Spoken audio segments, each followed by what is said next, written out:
Hey everyone, so I thought I would have a chit chat with you guys out here real quick about what I've been working on tonight. First thing I did was I removed the light bar that I had installed prior to deer hunting. I had it installed right down here. There's one of the mounting holes, and there's another one on the other side. Yeah, that's my license plate. Oh, someone's gonna comment on that. But regardless, I removed it because I haven't really used it as much as I thought, and so I removed it because it's just kind of I had to go under here and readjust it again because I didn't really adjust it right, or it had the ability to kind of move. I never put the lock washers on here, so I just removed it entirely. Works nice, I have all the wiring and stuff for it, but yeah, I cut my finger a little bit today when I was messing with the cord under the stove, and I just bumped it again. So I removed that, and then I installed. You guys will get a kick out of this. Look at wire nuts. That's right. I use wire nuts. Okay, I've used the crimp style connections, right? And they fail every single time. And I watched this guy by the name of Cosmo Weems. He's a big time camper guy. He has this really cool teardrop camper, one that was built in Minnesota. And I was watching his solar panel video once, and he goes, "Yeah, I use wire nuts because they're serviceable on the road." And then it hit me. How many times have I been sitting there fiddling with trailer lights, and I put those crimp style connections on there, and I can't do anything about it. But if I did wire nuts, I can do something about it. So I switched back to wire nuts. People get so upset about it. This is like the worst tape job a person could ever do, but it's freezing cold, and electrical tape is brittle at these temperatures. So I threw it in my pocket for like 20 minutes, and that's as warm as I really could get it. But anyways, I'll show you. I ran that to my new voltage meter that I got some sticky stuff up here. I have to mount this better. I just have it zip tied to the vent right now. But the reason I did that is because now I put the new battery in it earlier this year, and I put the new alternator in there deer hunting. So now I can monitor my voltage. So it jumps up to 15, 1, and then, if I put like the rear defrost on, it should kick it down. But that allows me to monitor and make sure that if I'm driving and all of a sudden it drops, to 12, well, it should be around 15. Typically, I know I got some sort of a connection issue, and that's what I'm going for. Because sometimes I feel like this thing still has some sort of problem, but not recently. One day I stopped at Walgreens and the lights were flickering again. I was like, what the heck? And I got home, they're flickering. So I just came to the back of the alternator and just kind of moved the wires that I had put in here, and then it stopped, and it hasn't done it since. So, I don't know. So yeah, we did those two things to the car. And then I've been fishing, as you guys know. I went out tonight. I got skunked, so I don't know if I have enough to make a video or not. But this is my setup. If you guys had seen the other video on the other channel, I love this setup. Like, deploy and go.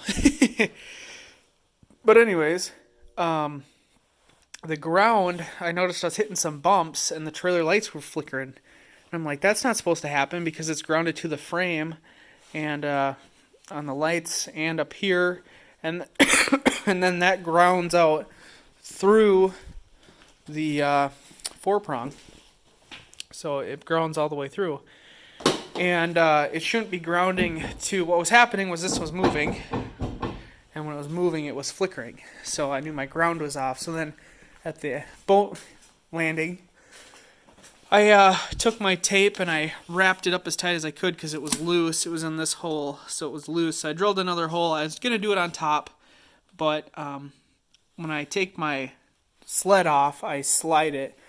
And so once I drilled the hole, I was like, oh, yeah, it's going to hit against there. So I still want to wrap it up real good, but it's nice and tight now. I put some washers on there. So that's good. I had this thing parked the other way. I pulled in with the trailer, and the lip of the garage door caught my light, which sucks because these are LEDs. This thing's just completely cobbled. This thing's all busted, so I'm gonna have to buy a new light or a new set of lights. They're LEDs though, so like $35. I have some plain ones, but those LEDs are so much nicer. So yeah, I taped that up too. This trailer's gonna be, by the end of the season, the fender should be pretty rusty by next year. Just because every time I go out today and the other times I've gone, for whatever reason, I always hit a snowstorm and there's salt in the roads, so I'm just kicking salt against this trailer. So I'm sure by spring I'll have to throw a coat of paint on here. But this is my easy system. I took people's advice. I threw the propane tank on here, but I keep everything else in the trunk. But the heavy stuff I put on the trailer, and I really like it because this way, I just keep it like this, and then when I'm ready to go fishing, I back in, hook up. I got everything else in the trunk of the car, so, no one knows, you can't see anything at least by looking, and hook up and go. And it works great. I got the spare tire I have to throw on. I had it mounted to the front, but with this system, I had to unmount it. But, the reviews on these things are good, but people seem to think that they know everything about a cheap trailer, and I've driven this thing all the way up to the tent. I think my dad drove it back, or it somehow made it back to his house. I don't know how. I didn't take it.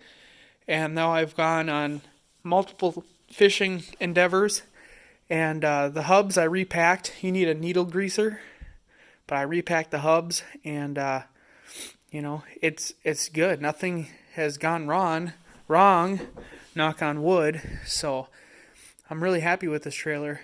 I wish the tongue was a little longer. Maybe one day I'll get around to lengthening it. But that's the great thing about this trailer is it's so small, and it works for my kayak and it works for this setup. So I really don't know if I want to make it any longer because it's so light, so maneuverable.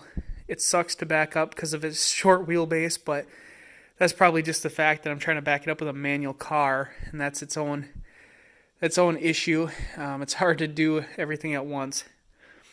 But and I can't feel it behind the car at all.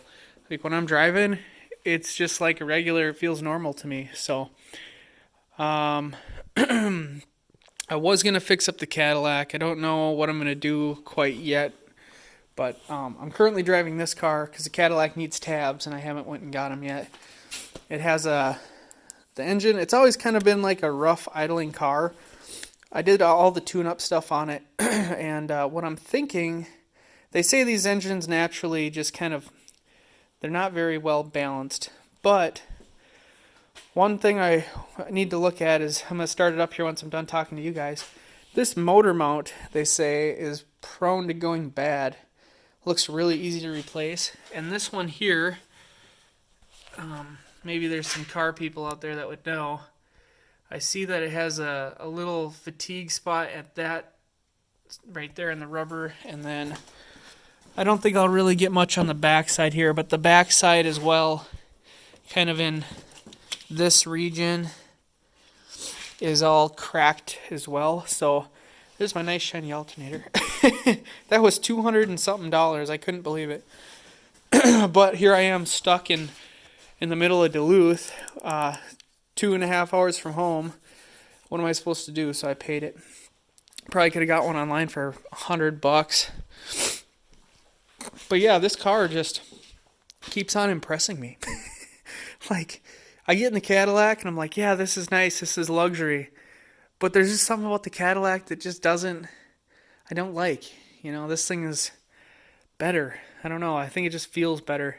Maybe it's a Chevy Ford thing. I don't have anything against any vehicles, but I really do like Fords, I guess, more than Chevys. Like if I was to buy another truck, I'd buy a Ford truck this time because I don't know.